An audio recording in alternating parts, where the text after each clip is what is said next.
কলিয়াবৰৰ জখলাবন্ধাস্থিত অসম ৰাজ্যিক পৰিবহণ নিগমৰ কাৰ্যালয় প্ৰাংগণত পথ সুৰক্ষা সচেতনতা সভা অনুষ্ঠিত হয়। কলিয়াবৰ টায়াৰ ছাৰ্ভিচৰ উদ্যোগত অনুষ্ঠিত হয় পথ সুৰক্ষা সজাগতা সভা। পথ সুৰক্ষা সজাগতা সভা উপলক্ষে অনুষ্ঠানটোৱে এখন বাতৰনাট প্ৰদৰ্শন কৰে। অৱসৰপ্ৰাপ্ত অধ্যক্ষ তথা বিশিষ্ট সমাজকৰ্মী ভূপেন শৰ্মাৰ সভাপতিত্বত অনুষ্ঠিত হোৱা সভাখনত কলিয়াবৰ অগ্নিনিৰ্বাপক বাহিনীৰ বিষয়া সোমেশ্বৰ কাকতি, গেলেক্সি হেল্থ ইন্সুৰেন্সৰ বিষয়া, কলিয়াবৰ জ্যেষ্ঠ সাংবাদিক নিপেন কেওট, কলিয়াবৰ সাংবাদিক সন্থাৰ সভাপতি অজয় দে, জখলাবন্ধা গাঁও পঞ্চায়তৰ সভানেত্ৰী বৰ্ণালী দাস, মুক্তিয়াৰ লগতে বহুকেইগৰাকী অতিথি উপস্থিত থাকে। সকলো নিজৰ নিজৰ আসন গ্ৰহণ কৰক। আমি ব্যৱস্থা কৰি আছো। 108 আহি আছে, তেখেতক লৈ এতিয়া একচুৱেলি জখলাবন্ধাত আমি গেলেক্সি হেল্থ ইঞ্চুৰেঞ্চৰ পৰা আহিছোঁ। গেলেক্সি হেল্থ ইঞ্চুৰেঞ্চ হৈছে TVS মটৰ আছে, TVS মটৰ গ্ৰুপৰ দ্বাৰা প্ৰমোটেড এটা হেল্থ ইঞ্চুৰেঞ্চ কোম্পানী। আমাৰ লগত এছ'চিয়েটেড হৈ আছে ইয়াত নজৰুল আছে, নজৰুলৰ ছোৱালী আছে, গতিকে তেওঁলোক দুইজন আমাৰ লগত এছ'চিয়েট হৈ আছে। আৰু তেওঁলোকে আমাক এটা প্ৰপ'জেল দিলে যে ৰোড ছেফটিৰ ওপৰত তেওঁলোকে এটা এৱাৰনেছ কেম্প কৰিব বিচাৰে জখলাবন্ধাত, আৰু তাত আমাক যোগাযোগ কৰিলে যে কেনেকৈ কি কৰিব পাৰি।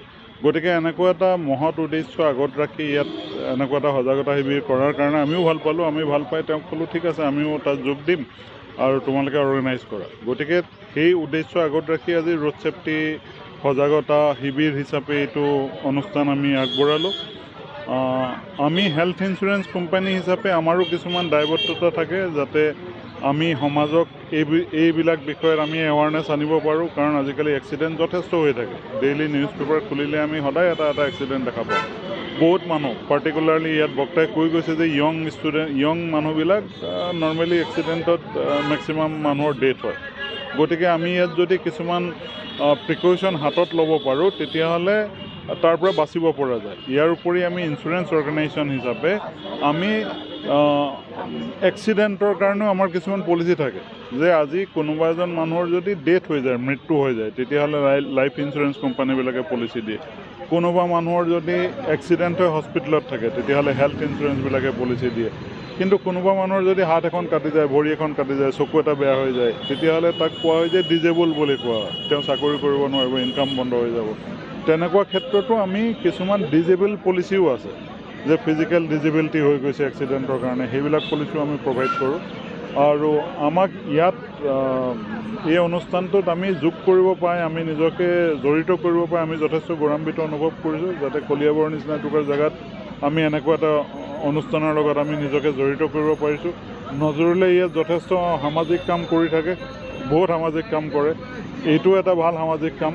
গতিকে আমি নিজকে জড়িত কৰিছোঁ। ইয়াত কিছুমান মানুহক হেলমেট ডিষ্ট্ৰিবিউট কৰা হৈছে অৰ্গেনাইজেশ্যনৰ ফালৰ পৰা, আৰু ভৱিষ্যতে আমি আশা কৰোঁ ইয়াৰ জখলাবন্ধাৰ ৰাইজৰ পৰা আমি সহায় সহযোগিতা সকলো পাম। নজৰুলে আমাক ইয়াত ৰিপ্ৰেজেণ্ট কৰে, এইটো অৰ্গেনাইজেশ্যনক গেলেক্সি হেল্থ ইঞ্চুৰেঞ্চক ইয়াত নজৰুলে ৰিপ্ৰেজেণ্ট কৰে। তপন আছে ইয়াত, তপনেও ৰিপ্ৰেজেণ্ট কৰে। নজৰুলৰ ছোৱালী আছে, তাইও লাগি থাকে আমাৰ লগত। গতিকে আপোনালোক সকলোৰে পৰা সহায় সহযোগিতা আশা কৰিছোঁ, ভৱিষ্যতে যাতে আমিও আগবাঢ়ি যাব পাৰোঁ আৰু ইয়াত যিমানখিনি মানুহ আছে তেওঁলোকো যাতে ভালকৈ সুস্বাস্থ্যৰে থাকিব পাৰে, কোনো অসুবিধা নোহোৱাকৈ। ৰোড ছেফটিৰ ওপৰত আপোনাৰ গেলেক্সিয়ে কেনেকুৱা ধৰণৰ আৰু ক'ত সজাগতা সভা আহ্বান কৰিছে? আমি একচুৱেলি এৱাৰনেছ কেম্পবিলাক কৰিয়ে থাকোঁ। আমি 2-3টা টাইপৰ কেম্প কৰোঁ। এটা হৈছে আমি কিছুমান হেল্থ কেম্প কৰোঁ। হেল্থ কেম্প মানে হৈছে যে আমি আই কেম্প কৰিলোঁ, হেল্থ কেম্প কৰিলোঁ, আমি ডক্টৰ লৈ আহোঁ, ডক্টৰ লৈ আহি তেনেকুৱা কেম্প কিছুমান অৰ্গেনাইজ কৰোঁ। আৰু এনেকুৱা ধৰণৰ ৰোড ছেফটিৰ ওপৰত বিভিন্ন জেগাত কৰি আছোঁ, শিৱসাগৰ, যোৰহাট, নগাঁও, গুৱাহাটী, এইবিলাক জেগাত আমি কৰি আছোঁ, যাতে মানুহৰ ইয়াৰ ওপৰত সজাগতাটো বৃদ্ধি পায়। আৰু মানুহৰ সজাগতাটো বৃদ্ধি পালে এক্সিডেণ্ট কম হ'ব। ছিট বেল্ট মাৰিব, মানুহে হেলমেট পিন্ধিব, আমি হেলমেট সেইটো কাৰণে দিছোঁ যাতে আপোনালোকে হেলমেট পিন্ধক। হেলমেট পিন্ধি পেলাই যদি বাইকখন চলায় তেতিয়াহ'লে এক্সিডেণ্টৰ পৰা বাচি থাকিব, এটা পৰিয়াল বাচি থাকিব, পৰিয়ালটোৰ ক্ষয়ক্ষতি নহ'ব একো। গতিকে সেই হিচাপে চিম্বলিক হিচাপে আজি আমি ইয়াত দিছোঁ কেইবাজন মানুহকো, আৰু আছে আমাৰ লগত, সেইখিনিও আমি ভৱিষ্যতে ইয়াত ডিষ্ট্ৰিবিউট কৰোঁ। ধন্যবাদ। ৰোড ছেফটি আৰু হেল্থ ইঞ্চুৰেঞ্চৰ ওপৰত কথা হৈছে, যোনটোকে হেল্থ ইঞ্চুৰেঞ্চটো বাৰু আমাৰ দেহাৰ কাৰণে, ফিউচাৰৰ কথা আমি ছিকিয়ৰ কৰি ৰখা। এইটো এটা এনেকুৱা বস্তু হয় যোনটো কি আমাৰ ফিউচাৰটো মানে আমাৰ ছিকিউৰ কৰি ৰাখে, ফিউচাৰ ছিকিউৰিটি দিয়ে আমাক। যিহেতু এতিয়া ৰোড ছেফটি বেছিভাগ 5.45% ল'ৰাবিলাক বেছিভাগ ল'ৰা অল আমাৰ ভাৰতত মানে ডেথ হৈ আছে। অলমষ্ট কি কাৰণটো হৈছে ৰোড ছেফটি। আমি যদি ৰোড ছেফটিটো ফ'ল' নকৰোঁ, মেইনলি ৰোড ছেফটিৰ পিছত যিহেতু কেইটামান মানুহ হস্পিটেলাইজ হোৱাৰ পিছত মানুহে আগবাঢ়ি নাহে, সহায় কৰিব নাহে। যিহেতু বেছিভাগ মানুহটো চান্দা কালেকশ্যন কৰিবই ওলাই আহে, কিন্তু সেইটো কৰা ভাল নহয়। আগৰ পৰা জানি ৰখাটো ভাল। হেল্থ ইঞ্চুৰেঞ্চ এনেকুৱা এটা বস্তু য'ত নেকি আমি ফিউচাৰৰ কাৰণে আমাৰ নিজৰ দেহাৰ কাৰণে ভাবি ৰাখোঁ। সেইটোৱে বুলি মই মানে ৰাখিলোঁ আৰু নিজৰ কথা, যাতে চবেই এইটোত ইণ্টাৰফেয়াৰ কৰে আৰু চবেই ইণ্টাৰেষ্টেড থাকে। সেইটো কাৰণে আমাৰ ওচৰত কণ্টেক্ট কৰিব পাৰে আৰু আমি সদায় 24/7 আমি আপোনালোকৰ লগত থাকিম। যেতিয়া কিবা হ'ব তেতিয়া আমি যাম, হস্পিটেলাইজ হ'লে আমি হস্পিটেললৈকেও যাম। সেই বুলি মোৰ কথাষাৰ মই এতিয়া থ'ম আৰু এই বুলি ক'লোঁ যে হেল্থ ইঞ্চুৰেঞ্চ এনেকুৱা এটা বস্তু যোনে চবেই বুজি নাপায়, কিন্তু নতুনকৈ বস্তুকেইটা আমি লোকেলিটিত যদি আমি নিজকে ৰাখিব পাৰোঁ তেতিয়া এটা ভাল, নিজৰ কাৰণেও ভাল আৰু লোকৰ কাৰণেও ভাল।